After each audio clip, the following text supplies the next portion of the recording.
Have you ever had that feeling, that sort of nagging sense of being stuck? Trapped in your own head by old habits or thoughts or even moods you just can't seem to shake? Oh, absolutely. It's incredibly common. Right. But what if we told you your brain isn't actually fixed? That it's, well, malleable, that you can rewire it starting today. That's the core idea, isn't it? What? And it's really revolutionary. Yeah, it comes from the renowned psychiatrist Dr. Daniel Amen, and it's all distilled in his book, Change Your Brain Every Day, which is our main source for this deep dive. A fantastic resource. So today, we're diving into these simple, science-backed actions you can take.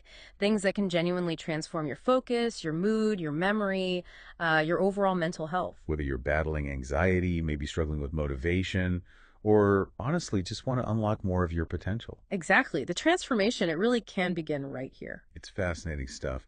Dr. Amen really hammers home this point. Your brain is your command center. It dictates everything, how you think, feel, react, even how much joy you experience.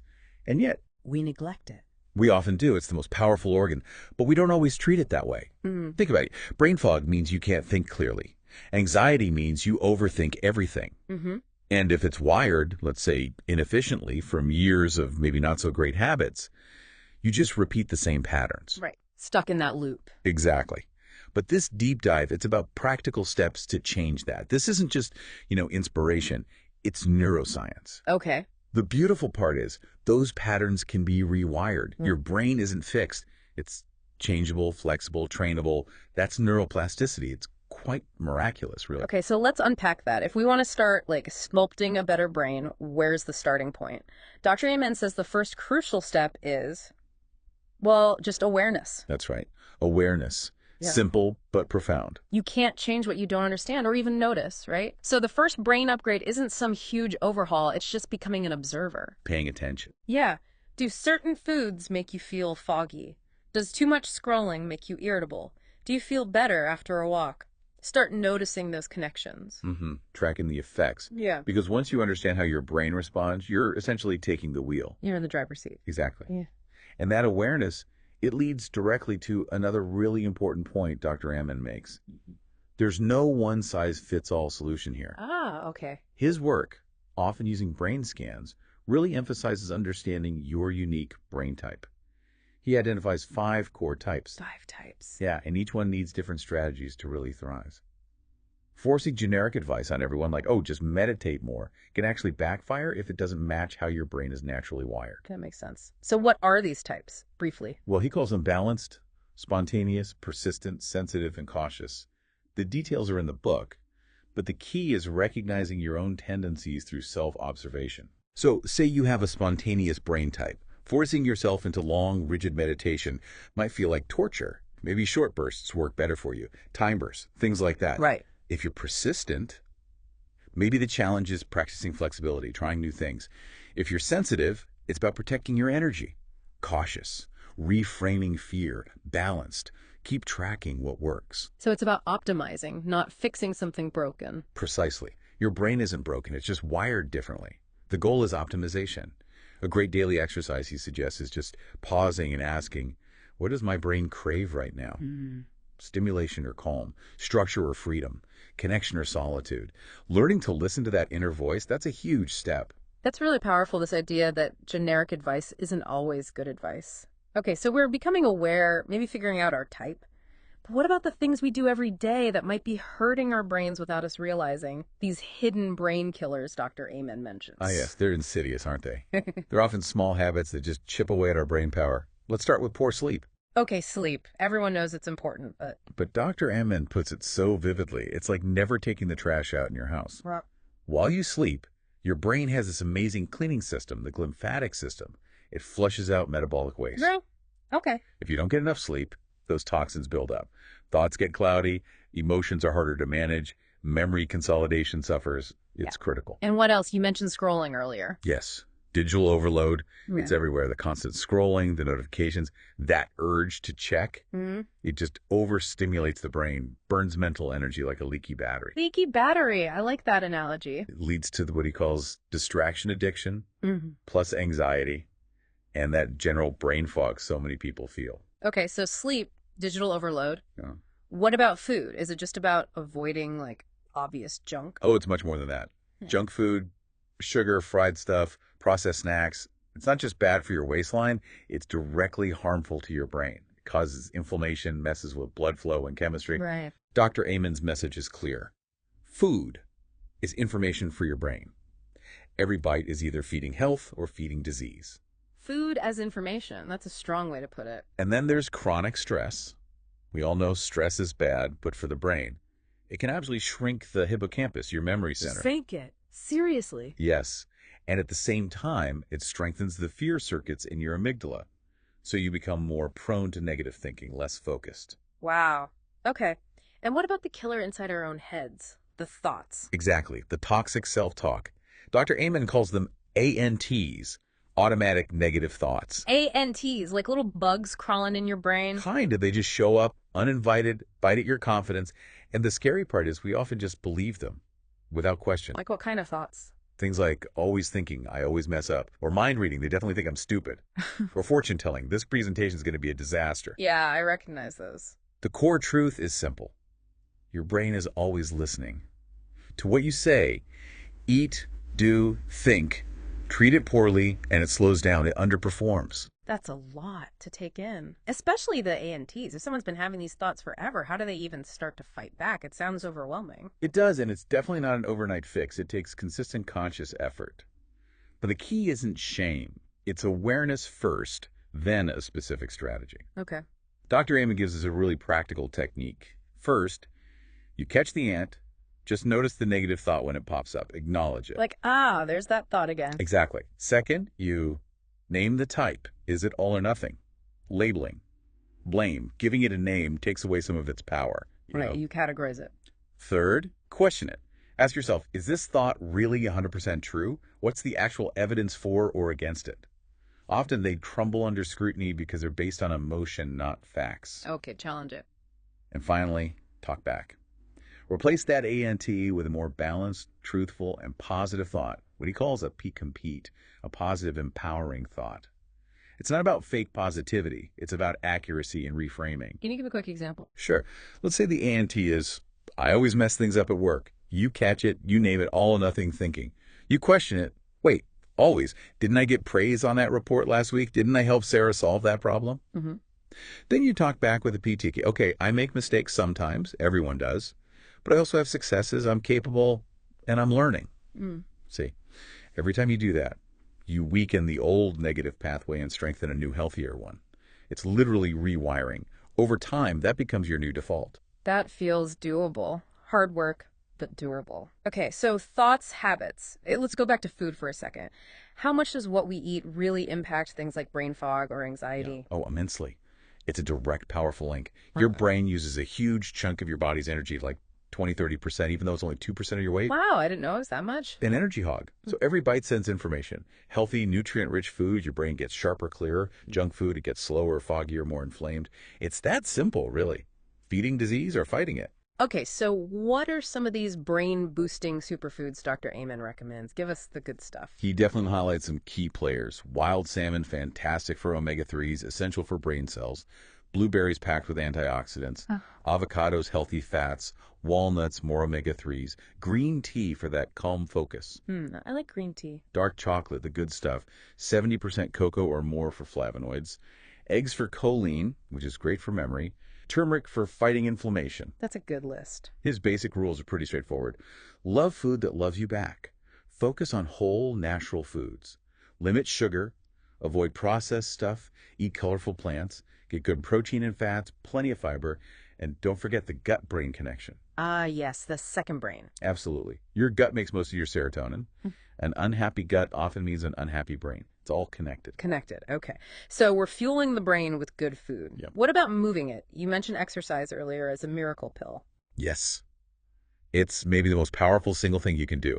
Dr. Amen is blunt. When you stop moving, your brain starts dying. Strong words, but the science backs it up. Yikes. Okay. But the flip side is amazing. Just 10–20 minutes of consistent movement daily can start reversing damage. When you exercise, blood flow to the brain increases. Oxygen delivery improves. You get that rush of feel-good chemicals, dopamine, serotonin, endorphins. You're the runner's high. Exactly. And it actually stimulates the growth of new brain cells. through something called BDNF, brain-derived neurotrophic factor. Think of it as fertilizer for your brain. Brain fertilizer, I love it. It reduces stress hormones, protects against decline, and that memory center, the hippocampus, it literally gets bigger with regular aerobic exercise. So what kind of exercise do I need to run a marathon? Not at all. Consistency beats intensity here. Brisk walking is fantastic. Dancing, yoga, tai chi, lifting weights, even just hiking. Find something you enjoy so you'll stick with it. Every step is a vote for a smarter brain. It's medicine for the mind. Medicine for the mind. Okay, I'm sold on moving more. Now let's circle back to sleep. You said it's the ultimate mental upgrade. What's really happening during sleep that makes it so vital? It's like a nightly deep clean and tune-up for your brain. That lymphatic system is flushing toxins. Memories are being consolidated, deciding what to keep, what to discard from the day. Cellular damage is repaired.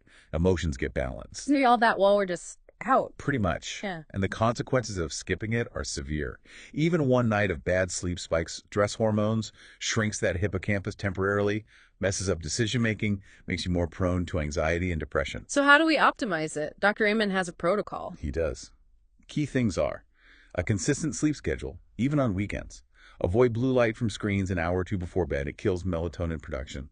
Create a relaxing wind-down routine. No caffeine after 2 p.m. And make your bedroom a cool, dark, quiet sanctuary. Cool, dark, quiet. Got it. It all seems to connect sleep, food, movement, thoughts. Which brings us to mindfulness and purpose. Are these just nice ideas, or do they physically change things too? Oh, they absolutely change things physically. Yeah. Take mindfulness or meditation. Regular practice literally shrinks the amygdala, your fear center. Shrinks it. Yes. And it strengthens the prefrontal cortex, your center for focus, planning, emotional control. It increases gray matter. The benefits are huge. Yeah. Less anxiety, better attention, more resilience, better sleep. Even simple things like focused breathing help. Wow. Okay. And purpose. How does having a sense of purpose affect the brain? Dr. Emin says a purposeful life strengthens the brain. It activates that prefrontal cortex again, calms the emotional limbic system, and boosts dopamine, that reward chemical. So it literally makes you feel better. And function better. Greater clarity, resilience, better sleep, lower stress, stronger immunity, a longer, more fulfilling life, potentially. How do you find purpose, though? That seems like a big question. It can be. He suggests asking. What makes you feel alive? What are your core values? Who do you want to help? He even mentions patients whose brain scans improved after they started volunteering. Purpose often grows from action, connection, reflection. Feed your brain meaning. Feed your brain meaning. Okay, this is all great, but we live in 2024. What about screens? The digital deluge.